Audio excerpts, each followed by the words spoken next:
अस्सलाम वालेकुम रहमतुल्लाहि व बरकातुहू। सबसे पहले मैं 2 दिन पहले जो आप लोगों के सामने प्रेस मीट किया था उसके अंदर अधूरी रह गई थी इंफॉर्मेशन, तो उसके बाद मैं 2 दिन के बाद बकिया इंफॉर्मेशन कलेक्ट करके आज आप लोगों के सामने कहने के लिए आया हूं। उस टाइम पर वीडियो भी बहुत बड़ी हो गई थी, 20-22 मिनट की, तो ये कुछ 4-5 बातें बचा कर रखा था आप लोगों के सामने आज शेयर करेंगे बोल के, तो इसलिए मैं आज आप लोगों को बुलाया हूं। सबसे पहले मैं आप लोगों को यह खुलासा कर देना चाहता हूं कि यस, आरिफ पाशा साहब और इमरान पाशा साहब 2005 में जमीर अहमद खान साहब को शामराजपेट के एमएलए के लिए बुला लेकर आए, इसमें कोई शक नहीं है और सही है, उन्होंने भी माना है। लेकिन इसके पीछे वजह भी बहुत बड़ी थी। जमीर अहमद खान साहब 2004 का इलेक्शन जयनगर से हार कर 2005 में जब चामराजपेट को आए, उस टाइम पर चामराजपेट का माहौल बहुत खराब था, गैंगवारें चल रही थी उधर अल्ताफ खान साहब के फैमिली में और इनके उस इमरान पाशा उनके घर में। तो उस हिसाब से अल्ताफ खान ने एक हसदा फन मारे जैसा मारकर उस मोहल्ले को, पूरे इलाके को कैप्चर कर बैठा था। उस टाइम पर इन लोगों को एक सहारे की जरूरत थी, उसके लिए जमीर अहमद खान साहब को उस एरिया में लेकर आए, इसमें कोई दो राय नहीं है, ये पूरी उधर की आवाम को भी मालूम है। और उसके साथ साथ 2005 में आए, इलेक्शन भी जीत गए। इलेक्शन जीतने के बाद पहला काम उन्होंने यह कर दिया था कि जो उधर की बीजेपी एमएलए प्रमिला निसर्गी, उन्होंने उधर रहते हुए जो 2005 का इलेक्शन जीतने के बाद ईदगाह के अंदर दीवार में क्रैक आ गई, लेकिन ये हकीकत में पूरा खोल जोड़कर बोलना नहीं चाहिए मुझे, लेकिन फिर भी बोल रहा हूं आप लोगों के सामने। उस ईदगाह का क्रैक को बंद कर उस ईदगाह को बचाने के लिए उस टाइम पर जो काम उन्होंने उधर के हारे हुए एमएलए प्रमिला निसर्गी को साथ लेकर जो उन्होंने काम को अंजाम दिया था, उसकी वजह से लोगों के दिल में घर बना लिए थे उन्होंने। और उसके साथ साथ 2008 में जगह तो बन गई थी, 2005 के बाद फिर 2008 में इलेक्शन आता है, तो उस टाइम पर 2008 का इलेक्शन अपोजिट आकर सईद अहमद रहते हैं कांग्रेस से। उस टाइम पर जनता दल का कुछ उधर ज्यादा वोटिंग नहीं रहते, जनता दल का कुछ उधर बेस भी नहीं रहता है एमएलए के लिए, 4 या 5 हजार वोटिंग थी बस। उस टाइम पर 2005 में उन्होंने उधर से जीत हासिल करते हैं रिकॉर्ड, और 2008 में भी फिर ऐसे ही सईद अहमद को हराकर इलेक्शन जीतते हैं। वार्ड नंबर 135 से 22,000 वोट लेते हैं, कहते 22,000 वोट लेकर उधर से वो वार्ड से खासकर जीत हासिल करते हैं। तो उसके साथ साथ उसी टाइम पर, उसी अरसे में आरिफ पाशा साहब 3 बार काउंसलर रहते हैं उधर ऑलरेडी। उसी दौरान उनकी हार होती है, एसडीपी जीत जाती है। तो इससे आप अंदाजा लगाइए, जब एक एमएलए को लेकर आकर हम जिताए, हमने सहरा पिनाए बोलकर बोलने वाले, उस टाइम पे काउंसलर इलेक्शन आपने क्यों हारा? ये एक सवाल सबके दिलों में पैदा होता है। और इसके साथ साथ उस टाइम पर एसडीपी जीत जाती है। उसके बाद फिर 2013 में इलेक्शन आता है। उसी 2013 के अंदर फिर इलेक्शन के अंदर अपोजिट आकर एसीपी बावा आते हैं। उस टाइम पे भी मुसलमान कैंडिडेट ही रहते हैं। तब भी जमीर अहमद खान साहब, सिर्फ वो एक वार्ड का बोल रहा हूं, 22,000 वोट लेते हैं। तो उस टाइम पर 2015 में काउंसलर इलेक्शन आता है।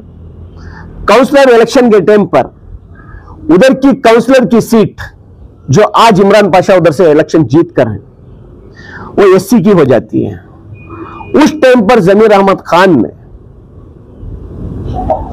नहीं ये मेरा बच्चा है, इसको मुझे कैसे भी जिता कर लेके आना है काउंसलिंग में बोलकर, आज भी गवाह है रामलिंग रेड्डी साहब, और सिद्धरामैया साहब, कांग्रेस की गवर्नमेंट होने के बावजूद उनके साथ क्या तरीके का इनका कमिटमेंट था और इनकी जबान की क्या उनके दिलों में अहमियत थी, उसी टाइम पे उन्होंने साबित कर कर दिखा दिया।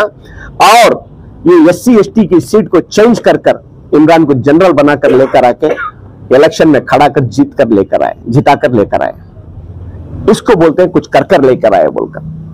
तो उस टाइम पर उसी वार्ड के अंदर इमरान पाशा ने सिर्फ 8,000 वोट लेते हैं। तो बकिया इन्होंने इनके एरिया में इन्होंने हमने सेहरा पिनाया बोलकर बोलते हैं ना, तो बकिया 16,000 वोट कहां गए?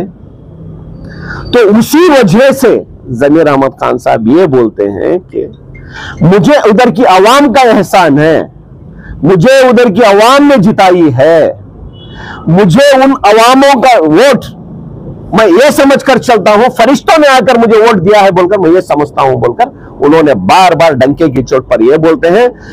तो मुझे उधर की आवाम का, चामराजपेट हल्के का आवाम का एहसान है, लेकिन मुझे फलान जिताया, मैं ये 2 लोग जिताए बोलेंगे तो मैं किसी कीमत में नहीं मानता बोलकर बोलने का उनका हक भी ये सही है। इसके अंदर SC ST की सीट को इमरान पाशा की कैंसिल कराकर जनरल बनाकर लेकर आने में जमीर अहमद खान साहब का इसमें कोई रोल नहीं है बोलकर इमरान पाशा ने कहीं उन्होंने इसका चैलेंज किया। तो इंशाअल्लाह संगम सर्कल के अंदर ये स्टेज डालो, मैं भी सामने आता हूं, उनको भी सामने आकर डिबेट करने के लिए मैं तैयार हूं। और उसके साथ साथ फिर 2018 आता है, कांग्रेस से MLA बनते हैं जमीर अहमद खान साहब। उस टाइम पर अल्ताफ खान जनता दल से आते हैं। उस टाइम पर वही वार्ड के अंदर फिर 22,000 वोट लेते हैं जमीर अहमद खान साहब। ये अवाम का एहसान नहीं मानेंगे तो और किसका एहसान मानना है? जमीर अहमद खान साहब जीत गए, अल्लाह का करम 2005 में। आज तक भी कौम के लोग उनके ऊपर सवारी कर रहे हैं, मदद हासिल कर रहे हैं, और आप लोग भी सवारी किए। अगरचे यही अल्ताफ खान 2018 में हार गया, आज क्यों उनके ऊपर सवारी नहीं कर रहे? फिर उनको लेकर आकर जिताने की क्यों कोशिश नहीं किए? कोई मनाया क्या उनको?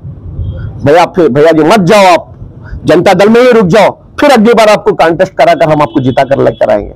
ऐसा कोई उनके पास जाकर कमिटमेंट किया? जीतने वालों के ऊपर सवारी, हारने वालों के ऊपर उनका हाल भी नहीं पूछना। यह हमारे कौम के लोगों का यकीदा हो गया है। इसीलिए मैं ये बोलना चाहता हूं, और उनके फॉलोअर्स को भी, ये सईद अहमद भी थे, उन्होंने भी हारे अपोजिट, ACP बावा भी थे, उन्होंने भी हारे, इनको भी खड़ने दो। अल्ताफ खान ने भी हारे, आज किधर है? जमीर अहमद खान साहब के साथ हैं। ACP बावा किधर है? जमीर अहमद खान साहब के साथ हैं। और सईद अहमद किधर है? जमीर अहमद खान साहब के साथ हैं। और ऐसे ही रामलिंग रेड्डी साहब भी इनके ऑपोजिट करने के बावजूद आज वो किधर है? जमीर अहमद खान साहब के साथ हैं। मुझे मालूम है ये भी एक ना एक दिन इन्हीं के साथ रहेंगे, लेकिन इतना सब होने के बावजूद आज आप लोग उनके ऊपर इल्जाम लगा रहे हो, मुझे जबान दिए, मुझे कमिटमेंट किए, मुझे लोगों लाकर जिताऊंगा बोले, उस मोहल्ले से तो नहीं बोले। कुछ मैं इसके साथ साथ और 1-2 बातें कहना चाहता हूं। जमीर अहमद खान साहब आज तारीफ का मोहताज नहीं है। आज हमारा लीडर, मुझे इसमें फख्र महसूस होती है जमीर अहमद खान साहब को मैं अपना लीडर मानने में। क्यों?